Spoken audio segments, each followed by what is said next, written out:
JP ನಗರದ ಸಂತ Michael ಚರ್ಚ್ನಲ್ಲಿ Christmas ಹಬ್ಬದ ಪ್ರಯುಕ್ತ ವಿಶೇಷ ಪ್ರಾರ್ಥನೆ ಹಾಗೂ ಧಾರ್ಮಿಕ ಕಾರ್ಯಕ್ರಮಗಳು ಶ್ರದ್ಧಾಭಕ್ತಿಯಿಂದ ನಡೆಸಲಾಯಿತು. ಕ್ರಿಸ್ಮಸ್ ಹಬ್ಬದ ಸಂಭ್ರಮದ ಹಿನ್ನೆಲೆಯಲ್ಲಿ ಚರ್ಚ್ ಆವರಣವನ್ನು ಬಣ್ಣ ಬಣ್ಣದ ವಿದ್ಯುತ್ ದೀಪಗಳು, ನಕ್ಷತ್ರಗಳು ಹಾಗೂ ಹೂವಿನ ಅಲಂಕಾರಗಳಿಂದ ಸಿಂಗರಿಸಲಾಗಿದ್ದು, ಭಕ್ತರ ಮನಸ್ಸಿಗೆ ಹಬ್ಬದ ಸಂಭ್ರಮವನ್ನು ತುಂಬುವಂತಿತ್ತು. ಯೇಸು ಕ್ರಿಸ್ತರ ಜನನವು ಕೇವಲ ಧಾರ್ಮಿಕ ಆಚರಣೆ ಮಾತ್ರವಲ್ಲದೆ ಮಾನವೀಯ ಮೌಲ್ಯಗಳ ಪ್ರತೀಕವಾಗಿದೆ. ಶಾಂತಿ, ಪ್ರೀತಿ, ಸಹೋದರತ್ವ, ತ್ಯಾಗ ಹಾಗೂ ಕ್ಷಮೆ ಎಂಬ ಮೌಲ್ಯಗಳನ್ನು ಜೀವನದಲ್ಲಿ ಅಳವಡಿಸಿಕೊಳ್ಳುವಂತೆ ಭಕ್ತರಿಗೆ ಕರೆಯನ್ನ ನೀಡಿ ಇಂದಿನ ಸಮಾಜದಲ್ಲಿ ಹೆಚ್ಚುತ್ತಿರುವ ದ್ವೇಷ, ಅಸಹಿಷ್ಣುತೆ ಹಾಗೂ ಅಸಮಾನತೆಗಳನ್ನು ತೊಡೆದುಹಾಕಲು ಕ್ರಿಸ್ಮಸ್ ಸಂದೇಶ ಅತ್ಯಂತ ಅಗತ್ಯವಾಗಿದೆ ಎಂದು ಫಾದರ್ ಪ್ರಸನ್ನ ಕುಮಾರ್ ಅವರು ಹೇಳಿದರು. ದೇಶದಲ್ಲಿ ಕ್ರಿಸ್ಮಸ್ ಬಂತು, ಜಗತ್ತಿಗೆಲ್ಲ ಶಾಂತಿ ಸಮಾಧಾನವನ್ನ ತಂದಿತು.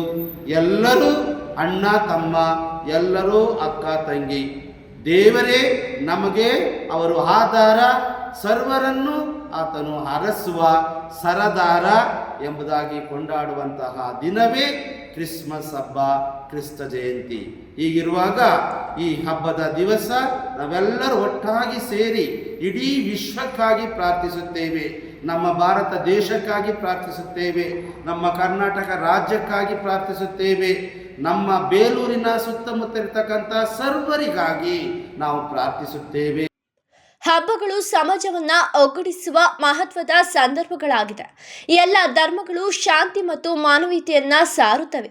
ಕಾನೂನು ಪಾಲನೆ, ಪರಸ್ಪರ ಗೌರವ ಹಾಗೂ ಸಹಕಾರದಿಂದ ಸಮಾಜವನ್ನ ಸುಂದರವಾಗಿ ಕಟ್ಟಬಹುದು ಎಂದು ತಿಳಿಸಿ, ಹಬ್ಬದ ಸಮಯದಲ್ಲಿ ಶಾಂತಿ ಸುವ್ಯವಸ್ಥೆ ಕಾಪಾಡಲು ಸಾರ್ವಜನಿಕರು ಪೊಲೀಸರೊಂದಿಗೆ ಸಹಕರಿಸಬೇಕೆಂದು ವೃತ್ತ ನಿರೀಕ್ಷಕ ರೇವಣ್ಣ ಅವರು ಮನವಿಯನ್ನ ಮಾಡಿದರು. 2025ನೇ ಸಾಲಿನ ಈ ದಿನ ಕ್ರಿಸ್ಮಸ್ ಹಬ್ಬವನ್ನು ಎಲ್ಲ ಕ್ರಿಸ್ಮಸ್ ಬಂಧು ಮಿತ್ರರು ಆಚರಿಸ್ತಿದ್ದು, ಎಲ್ಲರೂ ಶಾಂತಿದೂತರಾಗಿರೋದರಿಂದ ಶಾಂತಿಯಿಂದ ಎಲ್ಲರೂ ಕೂಡ ಸಮೃದ್ಧಿಯನ್ನು ಕೊಡಲಿ, ಆರೋಗ್ಯ ಐಶ್ವರ್ಯಗಳನ್ನು ಕೊಡಲಿ ಮತ್ತು ಕ್ರಿಸ್ಮಸ್ ಹಬ್ಬ ಎಲ್ಲರಿಗೂ ಶುಭ ತರಲಿ ಅಂತ ಹಾರೈಸ್ತೀನಿ.